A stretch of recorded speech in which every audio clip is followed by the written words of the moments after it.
Kaixo, Inigo naiz, 30 urte ditut eta aurre hezitzailea naiz Gasteizko haurreskoletan. Hemen Gasteizko haurreskoletan 0 urte bitarteko umeekin egiten dugu lan, eta hemen lehenengo zikloan zentratzen gara.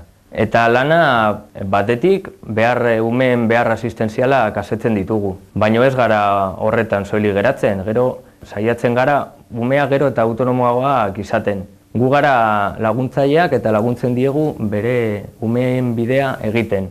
Lenguaia mailan, psikomotrizitate mailan, identitate mailan, harremanetan, gauza horietan guztietan. Umeak 9 hasten dira eskolara etortzen eta 9:30 arte jasotzen ditugu. Behin ume guztiak egonda, amankomuneko gelakoekin dinamika txiki bat egin ohi dugu, eta gero ja bakoitza pasatzen da bere gelara eguneko lana egitera.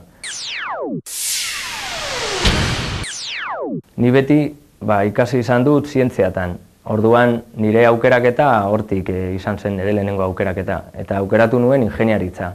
Eta han ibili nintzen 2 urte, baina oso gogorra zen, ez zitzaidan ere asko gustatzen, ez nuen ondo pentsatu, eta azkenean erabaki nuen ustea. Baina bakizu gizartean egoten ziren aurreiritziak, magisteritzari buruz, langabezia handia zegoela, euskararen ateratzearen beharra, baina azkenean animatu nintzen eta magisteritza aukeratu nuen.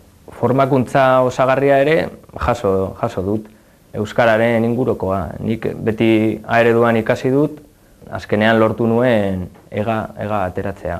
Oso beharrezkoa dena lanbide honetarako. Urtero formakuntza bat prestatzen digute, eta ikastaro asko egin ditugu. Batzuk teorikoak, beste batzuk praktikoagoak, baina interesgarriak.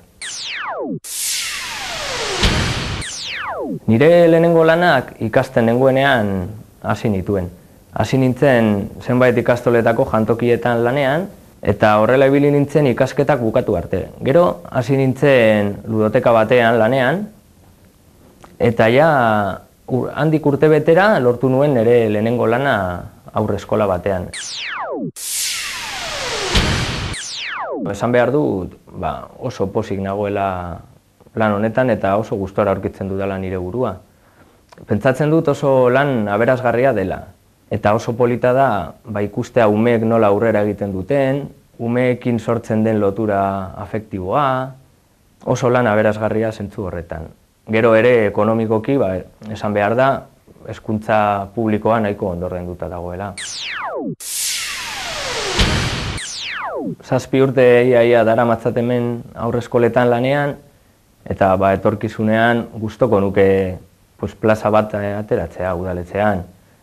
Horretarako ope bat gainditu beharko nuke, ez da erreza, baina saiatuko naiz. Egia da, lan honetan jende gehiena emakumezko sexukoa direla, eta nire garaian magisteritzan ere hala ikusten zen, ikasle gehienak emakumeak ziren.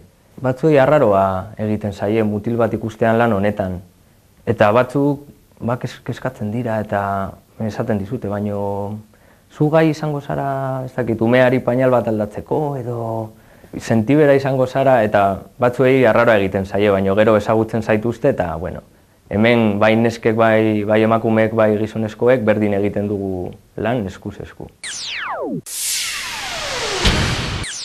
Ume hauekin lan egin eta gero, ikusi dut, pazientzia ezinbestekoa dela lan honetan.